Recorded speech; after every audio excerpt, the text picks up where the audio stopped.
Hey story lovers, today we're going to be reviewing a collection by Adam Johnson. Fortune Smiles. So grab that pen, we're diving in.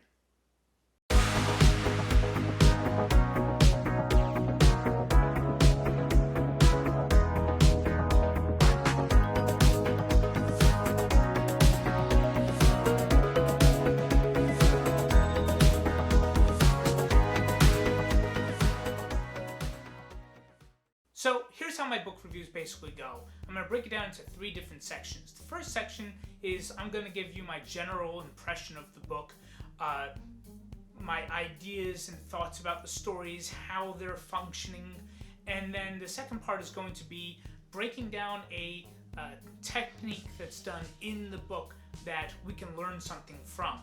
And then the third part is going to be me giving the book a ranking based on 5 different categories. Now these categories are editing, style and voice, plot, characters, and entertainment level. Each one of these categories is going to get a ranking of from 1 to 5, and I'll tally them up at the end and we'll see how the book ranks out. So the collection Fortune Smiles is a collection that I really fell in love with. I love each and every one of these 6 stories, which I would think wouldn't really fit together because their genres seem so different from one another. We have a science fiction story about a man who is having difficulty connecting with his paralyzed wife. On the other hand, we have a post-disaster story which reads very which reads very much like literary fiction. We have a story about a woman speaking from the dead. I'm not going to tell you which one because I don't want to spoil it for you. And I would really recommend this book for anybody who wants a collection that isn't afraid to vary in terms of genre. Now, the outlier in this collection, I would have to say, is the story called Dark Meadows, which I will give you full warning right now, is not going to be the cup of tea for probably a lot of people because it deals with a topic that is very, very...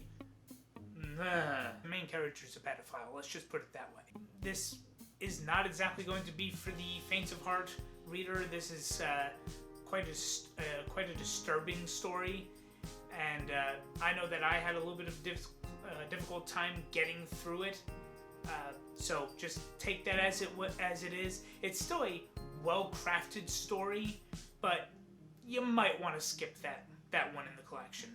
But overall, my general impression is that this is a collection of stories that are expertly written. Narrative voice is wonderful. We'll get into more of that in the ranking part of the video later on.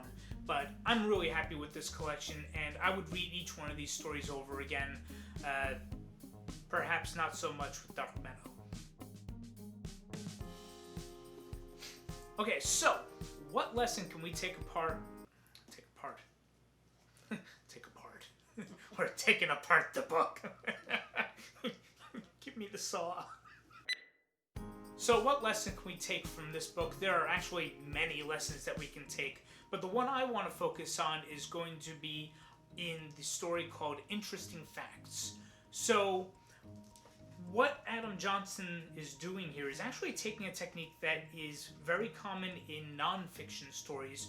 This technique is taking a list and making a story from that. So this utilizes the list of interesting facts. So the first interesting facts that we have is on the first page of the story, which starts with 2-can cereal bedspread to my plunge and deliver.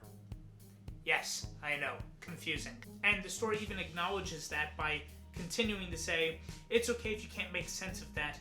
I've tried and tried, but I can't grasp it either. The most vital things we hide even from ourselves. Now, by the end of the story, you may or may not riddle out the hidden message that's in that first interesting fact. And if you don't, that's perfectly fine. It's not going to take away from the story. If you do riddle it out, it's pretty freaking cool. So let's go on to some more of the interesting facts. Tamoxifen. Say that 5 times fast. Tamoxifen carries a dreaded Class D birth defect risk. Next interesting fact. My husband refuses to get a vasectomy. Now, the cool thing about this is that these things don't just exist on their own. They then carry the narrative, carry the story, and the story sort of evolves as these interesting facts are delivered. And then we get to the end of the story, and we find out the truth behind the state of this character, which is really interesting. I don't want to really give away too much because I want to be able to hit you to the full effect. But this is something that I think we can really take apart as writers, whether you're a beginning writer or a more advanced writer. Don't be afraid to take techniques from other genres of writing, from nonfiction, from essay writing, from different types of genres, from literary fiction, and play around with it. Subvert the expectation that we might necessarily think of when thinking of those techniques. So take a list, make a story from it, and maybe flip it on its head. So here's my challenge to you. Take a look at a genre that you don't typically write in. Maybe you don't like romance. Maybe you don't like detective stories. Maybe you don't like fiction and you're a nonfiction writer. So look at one of these types of stories that you typically do not write or read, and look at some of the techniques, and then borrow it. Borrow your favorite one, borrow your least favorite one, and see if you can turn it into something interesting for your story. Let me know down in the comments how you think this is turning out for you. Maybe some struggles that you're having with it. I'd be glad to help you out and try to guide you through this whole process. And we'll see how this turns out for your writing journey. So how are we going to rate this book? We're going to break down to the 5 categories that I told you before. So the first one is going to be editing. So when I'm looking at this collection, are there a lot of typos? How well is the structure put together? What do I think about the layout of the stories? Do I think they're in the proper order, or could they be in a better order? You know, all of these things come into consideration. And to be honest, I think that these are all really well handled. I didn't really notice any major typos or grammatical issues. I think that the order of the stories is really wonderful. So I would give this a 5 out of 5. Next category is going to be style and voice. And I think that this was also really well crafted. I think that the voice was engaging for each one of these stories and really helped to pull the reader in quite well. The aesthetics of the stories are all really unique and wonderful and well fleshed out. I also give this 5 out of 5. Third category is going to be plot. So with these stories, the plots are relatively simplistic. There's nothing too complicated about where the plot of the stories are going. But that doesn't mean that the plots are necessarily bad. I think that as simplistic as the plots are, they are actually really well handled, well crafted, and very compelling for the reader. In fact, one of the plots actually has quite a twist. You'll find out when you read it, and you'll figure out which one it is. So for the plot category, I give it a 4 out of 5. Next category is going to be characters. So these characters I think are all quite wonderful.